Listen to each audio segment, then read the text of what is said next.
നിങ്ങളുടെ phone gallery ഒന്ന് തുറന്നു നോക്കൂ. എന്താണ് നിങ്ങൾ അവിടെ കാണുന്നത്? സുഹൃത്തുക്കളോടൊപ്പമുള്ള സെൽഫികളാണോ? അതോ നിങ്ങൾ കഴിച്ച ഭക്ഷണത്തിന്റെ ചിത്രങ്ങളാണോ? അതോ നിങ്ങളുടെ വളർത്തുമൃഗത്തിന്റെ നൂറുകണക്കിന് ഫോട്ടോകളാണോ? ഇന്ന് ലോകം മാറിക്കൊണ്ടിരിക്കുകയാണ്. പണ്ട് വീടിന് കാവൽ നിൽക്കാൻ വളർത്തിയിരുന്ന മൃഗങ്ങൾ ഇന്ന് നമ്മുടെ വീടിനുള്ളിലെ അംഗങ്ങളായി കഴിഞ്ഞു.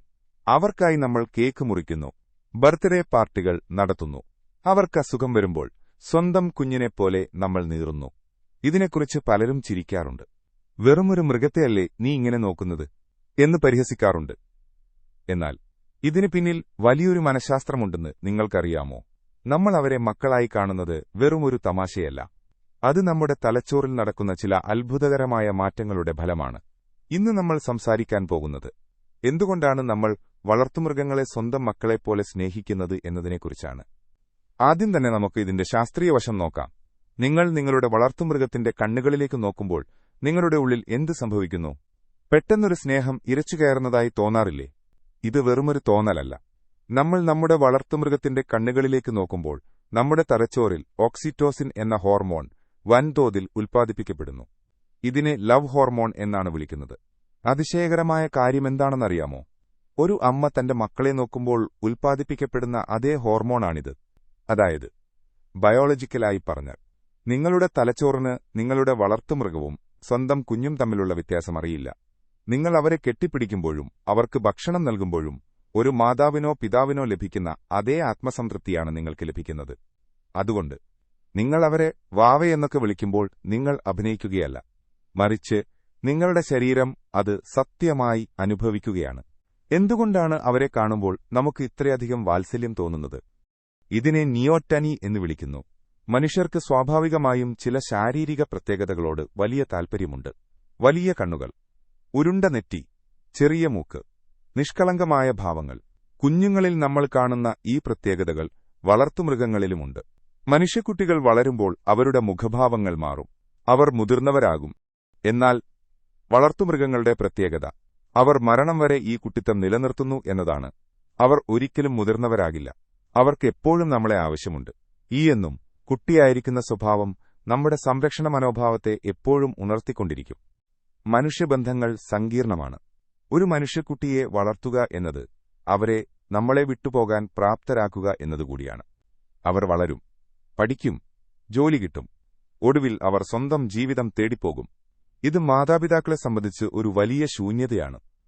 എന്നാൽ ഒരു വളർത്തുമൃഗം അങ്ങനെയല്ല. അവർ ഒരിക്കലും നിങ്ങളെ വിട്ടുപോകില്ല. അവർക്ക് കോളേജിൽ പോകേണ്ടതില്ല. അവർക്ക് വേറെ വിവാഹം കഴിച്ച് പോകേണ്ടതില്ല. അവർ മരണം വരെ നിങ്ങളുടെ അരികിൽ ഒരു കൊച്ചുകുട്ടിയെപ്പോലെ തന്നെയിരിക്കും. തങ്ങളെ ആർക്കും ഉപേക്ഷിക്കാൻ കഴിയില്ല എന്ന ഈ സുരക്ഷിത ബോധമാണ് പലരെയും വളർത്തുമൃഗങ്ങളിലേക്ക് അടുപ്പിക്കുന്നത്. കാലം എത്ര കഴിഞ്ഞാലും മാറാത്ത ഒരു ബന്ധം. നമ്മുടെ മാതാപിതാക്കൾക്ക് നമ്മളെക്കുറിച്ച് ചിലപ്പോൾ പരാതികളുണ്ടാകാം. സുഹൃത്തുക്കൾ നമ്മളെ തള്ളിക്കളഞ്ഞേക്കാം. സമൂഹത്തിന് നമ്മൾ പണക്കാരനാണോ പാവപ്പെട്ടവനാണോ എന്ന് നോക്കിയേ മതിയാകൂ. എന്നാൽ നിങ്ങളുടെ വളർത്തുമൃഗത്തിന് ഇതൊന്നും വിഷയമല്ല. നിങ്ങൾ ഓഫീസിൽ നിന്ന് തളർന്നു വരുമ്പോൾ നിങ്ങൾ പരാജയപ്പെട്ടവനാണോ അതോ വിജയിയാണോ എന്ന് അവർ നോക്കില്ല.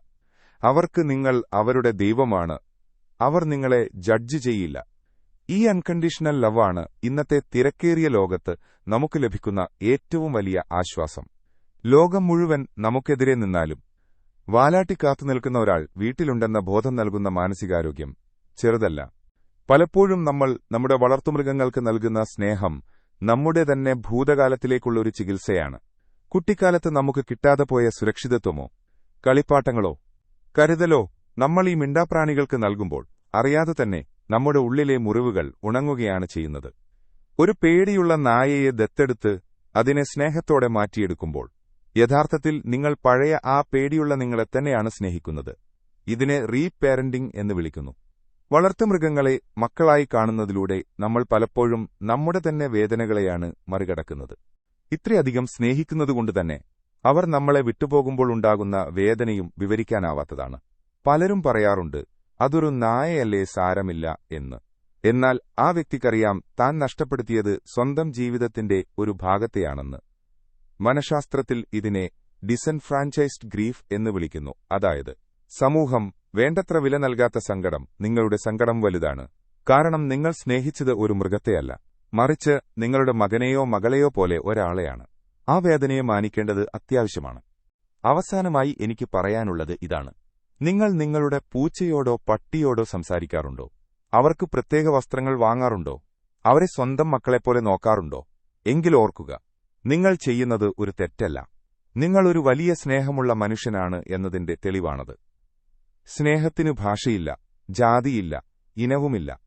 ഒരു മിണ്ടാപ്രാണിക്ക് നിങ്ങളുടെ വീട്ടിൽ ഒരു കുട്ടിയുടെ സ്ഥാനം നൽകാൻ കഴിയുന്നത് നിങ്ങളുടെ ഹൃദയവിശാലത കൊണ്ടാണ്. ഈ ലോകത്ത് സ്നേഹത്തേക്കാൾ വലിയ മരുന്നില്ല. അതുകൊണ്ട് ആ സ്നേഹം തുടരുക.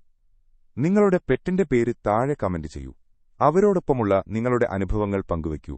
വീഡിയോ ഇഷ്ടപ്പെട്ടെങ്കിൽ ലൈക്ക് ചെയ്യാനും ഷെയർ ചെയ്യാനും മറക്കണ്ട. ഇതുപോലെയുള്ള കൂടുതൽ വിശകലനങ്ങൾക്കായി സബ്സ്ക്രൈബ് ചെയ്യുക.